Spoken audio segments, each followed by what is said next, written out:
Samantala, aprobado na ng Bangsamoro Parliament ang BTA Bill No. 415. 48 mambabatas ang bumoto pabor sa panukala, 19 ang tutol at 4 ang nag-abstain. Ang News Now sa report.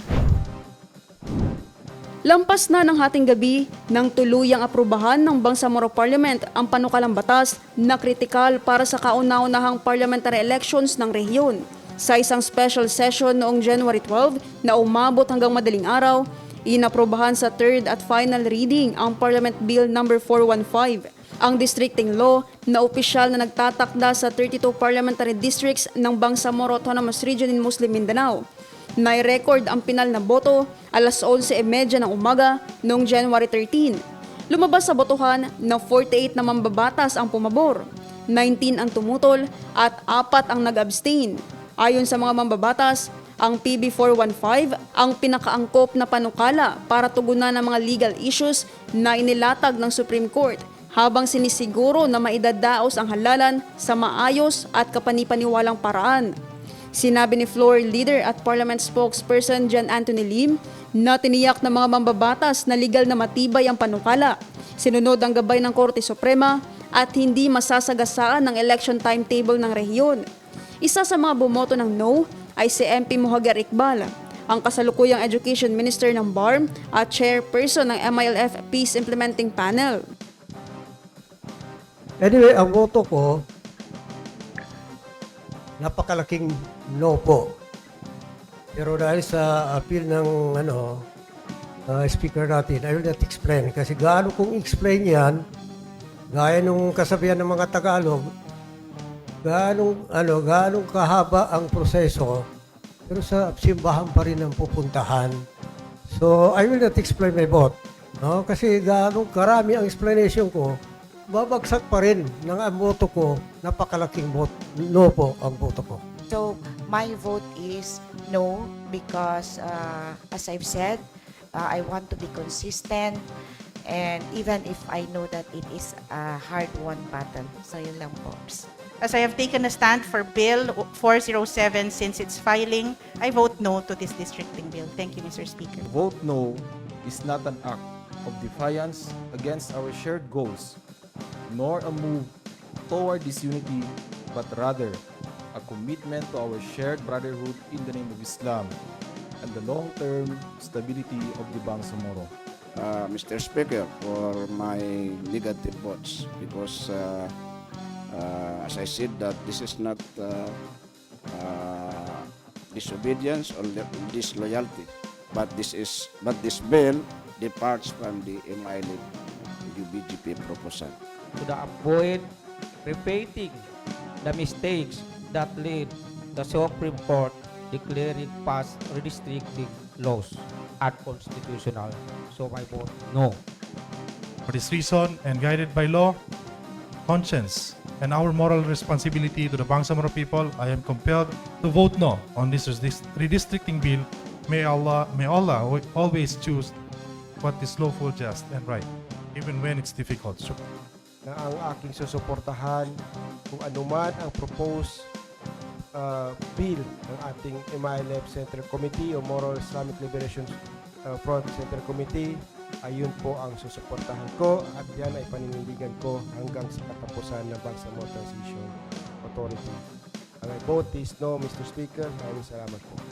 I humbly vote no to stand on the position of MILF leadership. Kasama na rin yun, Mr. Speaker, kung bakit ako ay nagboto ng no ngayon. Ang isa ring dahilan, Mr. Speaker, this is not because I am favoring a certain bill from a certain political party, Mr. Speaker, but because as an MILF nominated MP, Mr. Speaker, I support kung ano yung bill na gusto ng MILF. My vote is no, primarily due to principles. That, however, Mr. Speaker, does not deviate me from not respecting tonight's result of democracy. I vote no. Thank you very much. Ipinaliwanag naman ni Deputy Speaker Omar Yasser Sema ang kanyang pagboto ng no. Mr. Speaker, colleagues in the BTA, at At the outset, let me express my felicitations on the democratic and open deliberation of the BTA Bill 415. Specifically, I acknowledge that the outcome is accepted by the majority. Nonetheless, Mr. Speaker, I will vote no. I vote no as my indignation of the violation of the 1996 Final Peace Agreement's implementation during the transition period under the 2014 Comprehensive Agreement of the Bangsamoro, specifically against the disavowal of the effort to preserve the gains of the peace process that started decades ago.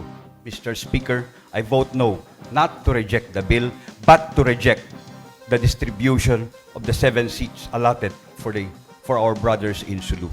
Mr. Speaker, my no vote comes with a prayer that it will become a flicker, a spark, and an ember of hope of whatever that will spark or an ember of whatever remains of the fighting spirit of the brave and heroic people of Lupa-Su. Giit ng mga mambabatas, mahalaga ang agarang pagsasagawa ng halalan upang mabigyan ng boses ang mahigit 4.5 million residents ng BARMM at may sulong ang demokratikong partisipasyon sa ilalim ng parliamentary system. Ang BARM lang ang rehiyon sa bansa na may parliamentary form of government. Sa unang regular na parliament, bubuuin ito ng 80 members, 40 political party representatives, 32 district representatives at 8 sectoral representatives. Hindi makukumpleto ang strukturang ito kung walang balido at malinaw na districting law. Para kay Deputy Speaker Nabiltan, malinaw ang sitwasyon. Kung walang districting law, walang parliamentary elections. Aniya, ang PB 415 ang magbibigay daan para ganap na may patupad ang otonomiya. Mapanatili ang peace process at makausad ang rehiyon sa isang demokratiko at maayos na paraan. Nilinaw din nitan na hindi iniiwan ng Bangsamoro Parliament ang Sulu. Ang mga usapin hinggil sa posibleng pagbabalik ng lalawigan ay tatalakayin sa tamang panahon at sa mga angkop ng mga institusyon, kabilang ang Kongreso at mga korte. Nauna nang idineklara ng Korte Suprema na unconstitutional ang Bangsamoro Autonomy Act numbers 57 at 58 dahil sa mga kakulangan sa legal at procedural requirements bago maisagawa ang halalan. Ayon sa Korte, naipasa ang BAA 77 noong August 2025 at may ilang district configurations na hindi tumalima sa Bangsamoro Organic Law, lalo na sa Lanao del Sur, Maguindanao del Norte at Cotabato City. Nilinaw rin na ang pagbabasura sa BAA 77 ay hindi otomatikong nagbabalik sa BAA number 58. Kung walang bagong districting law, hindi rin umano makapaghahanda ng maayos ang Commission on Elections para sa halalan na sasaklaw sa mahigit 2.25 million voters mula sa 105 na bayan at 3 lungsod sa BARMM. Inatasan ng Korte ang Parliament na magpasa ng bagong batas at ang COMELEC na maghanda para sa eleksyon hindi lalampas sa March 31, 2026. Matapos ang desisyon ng Korte Suprema, 6 na districting bills ang inihain at sabay-sabay na sinuri ng Committees on Local Government at Rules at itinulak ang PB 415 bilang pinakamalapit sa legal at constitutional compliance. Inaprubahan ang bagong districting bill kahit nakabinbin pa ang magiging kasagutan ng Korte Suprema sa inihaing partial motion for reconsideration ng Bangsamoro Attorney General's Office matapos ideklara ng SC na unconstitutional ang Bangsamoro Autonomy Act No. 77. Ipinagpatuloy ng BTA Parliament ang pag-aproba sa bagong districting bill kahit pasok na sa 120 days na election ban bago nakatakdang March 30, 2026 parliamentary elections. Sa ilalim ng mga patakaran sa halalan, hindi na pahihintulutan sa panahong ito ang mga pagbabago gaya ng paglilipat o muling pagsasaayos ng mga polling precincts. Pero sagot ng isa sa mga pangunahing may akda ng PB 415, BTA Deputy Floor Leader Nagib Sinarimbo, our position is that while we may have in reality weakened the arguments of the Attorney General of the BARM, the enactment of this law does not of itself declares the motion for reconsideration no longer feasible for the regional government. Also, even if we follow certain guidelines as enunciated in the current Supreme Court ruling, that is a choice made deliberately by the parliament, and we should maintain that. On the 120-day prohibition or enacting a law that would transfer voting precincts in the region pursuant to the registration law, our position is that the period set, which is March 30, in effect has no legal basis. It is a suggestion coming from the Supreme Court. It is settled in this jurisprudence that only the legislature, in this case Congress, can set the date of elections. The reckoning period, therefore, may not necessarily be as contained in the resolution of the Commission on Elections, which is March 30, 2026. My vote is yes. I would like to congratulate the Bangsamoro Parliament for passing a constitutionally compliant districting law. It has been a long and winding road to reach this point.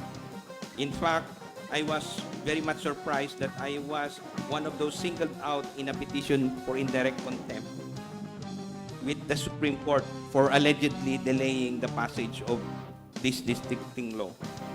Mr. Speaker, ang boto ko po ay tahimik na yes dahil tahimik ako ngayong araw na ito. I vote yes for unity and solidarity. Thank you. Not disobedience from the group I represent and truly respects, but to follow freely my heart and conscience, driven by extraordinary love that I always convey to our people as a doctor and as a public servant. I am not a politician, but a committed servant to do what is best for the people. With reservations, my vote is a very respectful yes. Mr. Speaker, I vote yes. Ang boto ko po ay matatag, matibay na yes. At the outset, my vote is yes because I believe this bill is legally and constitutionally sound. Thank you. I vote yes without necessarily abandoning the struggle of the Bangsamoro people to bring back autonomous governance in Sulu. I vote yes. And with deep respect for the Bangsamoro people we serve, I proudly vote yes. Again, I proudly, unequivocally cast my yes vote to support Bill number 415. With this understanding, I cast my yes vote for a meaningful election for peace and for the continuity of the Bangsamoro project. Our very dear Lupasug, I will vote a yes vote for this bill. Good evening, everyone. My vote is yes because I respect the rule of law, but I remain believing and sympathetic to the cause of the Bangsamoro. Hinimok din niya ang mga political party at sectoral groups na palakasin ang representasyon ng mga island provinces lalo na sa pagpili ng party list at sectoral nominees dahil 32 pwesto lamang ang saklaw ng districting at nakasalalay pa rin sa mga partido at sektoral ang kabuang komposisyon ng parliament. Sa ilalim ng bagong batas, 9 na distrito ang inilaan sa Lanao del Sur, tigli 5 distrito sa Maguindanao del Norte at Maguindanao del Sur, tiga-4 sa Basilan at Tawi-Tawi, 3 sa Cotabato City at 2 sa Special Geographic Area. Ang alokasyon ay batay sa populasyon ng BARMM na 4,545,486 na may minimum na 100,000 na residente bawat distrito. Nauna nang sinuspende ng COMELEC ang filing ng Certificates of Candidacy para sa March 2026 BARM elections. Ayon sa Resolution Number 11183, ang COC filing lamang ang pansamantalang itinigil, hindi ang buong election calendar. Paglilinaw ni COMELEC spokesperson John Rex Laudianco, handa pa rin ang ahensya na ituloy ang Bangsamoro parliamentary elections sa sandaling magkabisa ang bagong districting law. Binigyan ni Chief Minister Abdul Rauf Makakuwa ng urgent certification ang PB 415 dahilan para magpulong ang parliament sa isang special session kahit January 19 pa ang nakatakdang regular session.